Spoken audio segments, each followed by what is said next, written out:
El autoproclamado presidente de Venezuela, Nicolás Maduro, aseguró que tras las elecciones de este domingo, el chavismo, abro comillas, está más vigente y fuerte que nunca al atribuirse el control de 23 estados, incluida la región del Esequibo.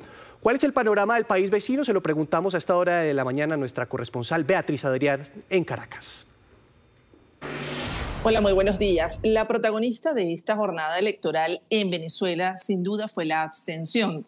Las calles se vieron vacías, cada uno de los centros electorales que visitamos no tenía votantes para ejercer este derecho al sufragio, para escoger a 285 parlamentarios. Bien, como les estábamos contando a continuación, fueron unas elecciones donde el chavismo se atribuye una victoria, incluso menciona que tiene el control en 23 de 24 estados y que según el chavismo la participación fue superior al 40%. Este es el informe.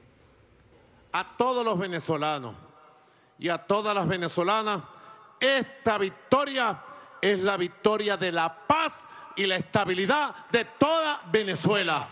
Así celebró Nicolás Maduro el triunfo que el régimen que encabeza se atribuyó en las elecciones regionales venezolanas de este domingo. El Consejo Nacional Electoral estimó que hubo una participación en poco más del 42% de los 21 millones de votantes. Sin embargo, un amplio abstencionismo quedó evidenciado en imágenes, varias de ellas publicadas por la oposición. María Corina Machado afirmó que hubo una baja concurrencia a las urnas. Más del 85% de los venezolanos desobedecimos a este régimen y dijimos no. Hoy fracasó la estrategia de terror del régimen. Creyeron que a punta de amenazas iban a doblegar a la gente y eso lo que provocó fue más rabia. Hasta los empleados públicos que también dijeron no.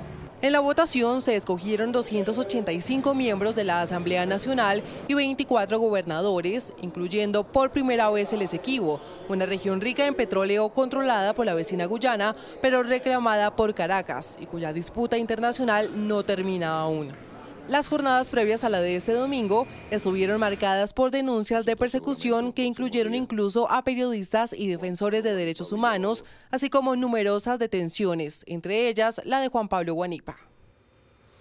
Beatriz, usted ya nos estaba contando qué fue lo que sucedió en la jornada de elecciones regionales en Venezuela, pero le quiero preguntar sobre el panorama en las calles. El régimen dice que la participación fue superior al 40%, mientras que la oposición dice que fue superior o bueno, inferior al 80%. ¿Usted qué pudo percibir en las calles? Sí, sin duda la imagen que nosotros vimos en las calles se corresponde más con lo que indica la oposición de un 85% de abstención, ya que no vimos votantes en cada uno de los centros que visitamos. Recorrimos desde el oeste al este de la ciudad capital y definitivamente prácticamente de un centro electoral donde votaban 5.000 personas, solamente después del mediodía habían acudido apenas 100 votantes para escoger los cargos de gobernadores y diputados a la Asamblea Nacional. Debemos decir que Enrique Capriles Radonsky salió electo diputado al Parlamento venezolano, así como Stalin González y Luis Emilio Rondón por el partido que lo apoya. Justamente la mayoría de los curules se los lleva el chavismo, así como la mayoría de las gobernaciones. Tan solo una queda en manos de la oposición, que es Alberto Galíndez, el actual gobernador del estado Cojedes, quien repite en este cargo. Pues así las cosas, el panorama era bastante desierto en los centros electorales y lo que queda por delante es ver cuál va a ser la estrategia que va a plantear María Corina Machado ante esa abrumadora abstención que acató su llamado a quedarse en las casas y no salir a votar en vista de lo ocurrido en los resultados del pasado 28 de julio. Pues Beatriz, gracias por su reporte. Justamente ese tema del que nos hablaba, del abstencionismo como protagonista en esas elecciones, es ese punto de partida para nuestra conversación a esta hora de la mañana con nuestra analista internacional, María Teresa Aya. Con los buenos días. Según el Consejo Nacional Electoral, esas elecciones tuvieron una participación del 40% de los 21 millones de votantes. ¿Qué significa esta abstención? Buenos días, Daniela. Efectivamente, arrasó el abstencionismo en Venezuela. Y es que sí se acercan las cifras cuando uno mira que fueron 4,5 millones de votos, más al 80% de abstencionismo que a lo que ha dicho el gobierno, que fueron el 60%. En ese sentido, la oposición arrasó con el tema. Lograron, además, dentro de esos votos, del 42% que dicen que fueron los votos que hubo según el censo electoral, lograron obtener ellos cerca de 3 millones de votos también, que le dieron la victoria a Enrique Capriles, que es también candidato de la oposición, a pesar de los llamados a la abstención, y la abstención fue la gran ganadora de la victoria de ayer, la gran victoria de ayer fue la abstención. Enrique Capriles, candidato de la oposición, obtuvo de todas maneras un escaño como diputado a la Asamblea Nacional. Teresita, quiero preguntarle por el escenario de la oposición que mostró una evidente fractura. Por un lado, María Corina Machado diciendo que no salieran a votar y por otro lado, Enrique Capriles invitando a votar desde temprano precisamente para lograr una votación importante en estos comicios.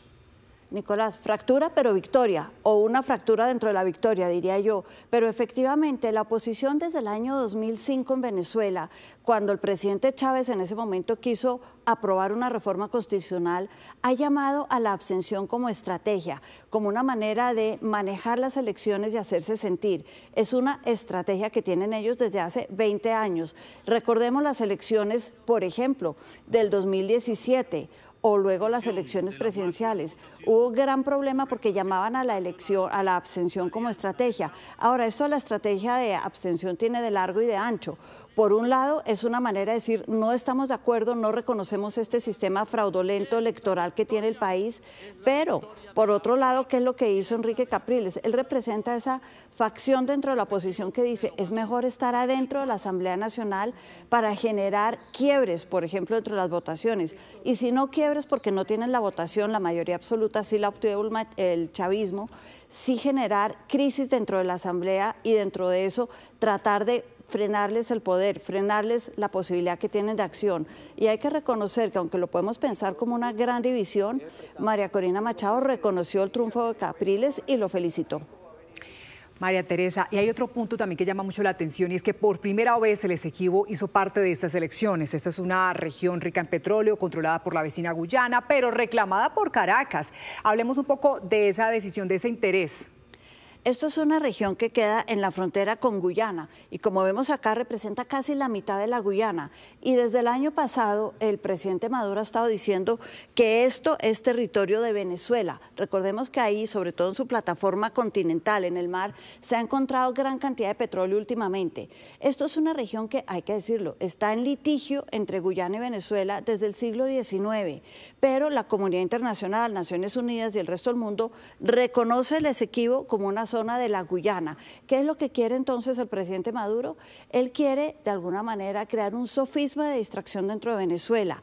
No hay nada mejor para generar unidad, para llamar a la gente a que lo apoye, para generar esa idea de que somos un solo país y no estamos divididos, que los problemas que tienen que ver con las fronteras y la soberanía internacional.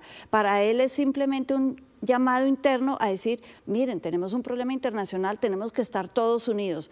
Ahora, no le está funcionando.